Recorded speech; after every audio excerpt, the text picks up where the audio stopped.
Doğu Almanya'da 9 Kasım 1989'da Komünist Parti sözcüsü Günter Schabowski'nin basın toplantısında yaptığı bir gaf, Berlin Duvarı'nın yıkımı ile sonuçlandı. Soğuk Savaş'ın sayılı günlerinin kaldığı Kasım 1989'da Doğu Almanya'daki tek parti yönetimi zor günler geçiriyordu. 13.000 kişi Macaristan ve Çekoslovakya üzerinden kaçmış, yerel seçimlerde hile yapıldığının da ortaya çıkması halkın otoriteye isyanını körüklemişti.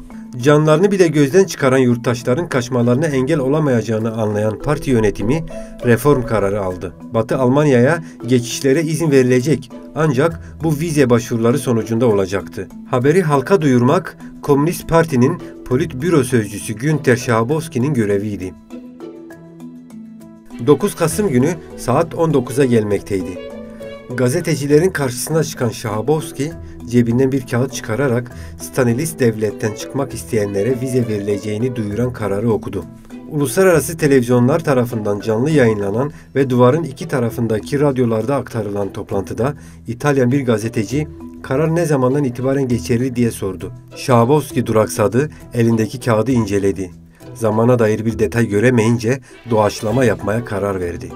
Biraz tereddütlü olsa da dudaklarından kelimeler döküldü. "Benim bildiğim kadarıyla şimdi, şu andan itibaren, ancak kağıtta gözden kaçırdığı bir ayrıntı vardı. Vize düzenlemesi ertesi sabah yürürlüğe girecekti."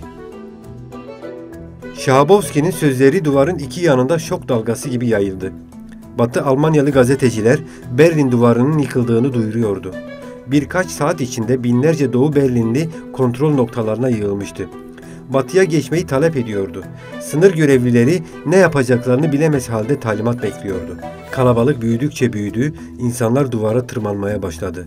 Saat gece yarısını vurduğunda sonunda bariyerlerden biri kalktı ve Doğu Almanyalılar tam 28 yıl sonra ilk kez özgürce Batı Berlin'e geçti. O gece heyecanla batıya koşanlar arasında Doğu Almanyalı genç bir kadın olan Angela Merkel de vardı. Bir yıldan az bir süre sonra 3 Ekim 1990'da ise Batı ve Doğu Almanya tek bir ülke olarak birleşmişti. Gafı nedeniyle infiale yol açan Schabowski, Almanya'nın birleşme tarihinde kazara da olsa önemli bir yer elde etti.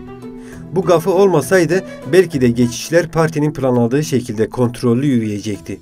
Şüphesiz duvarın çöküşünü hızlandıran Schabowski, 1 Kasım 2015'te bir dönem Batı Berlin olan topraklarda 86 yaşında hayatını kaybetti. Eşi ölümünü doğrularken sebebini açıklamadı.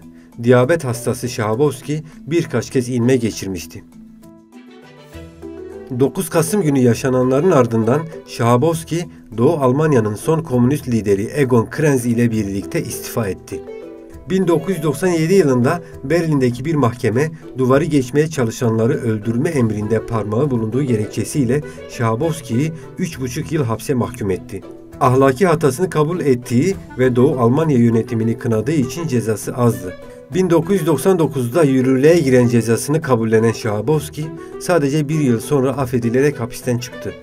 Ömrünün son yıllarını Berlin'de bir bakım evinde geçirdi.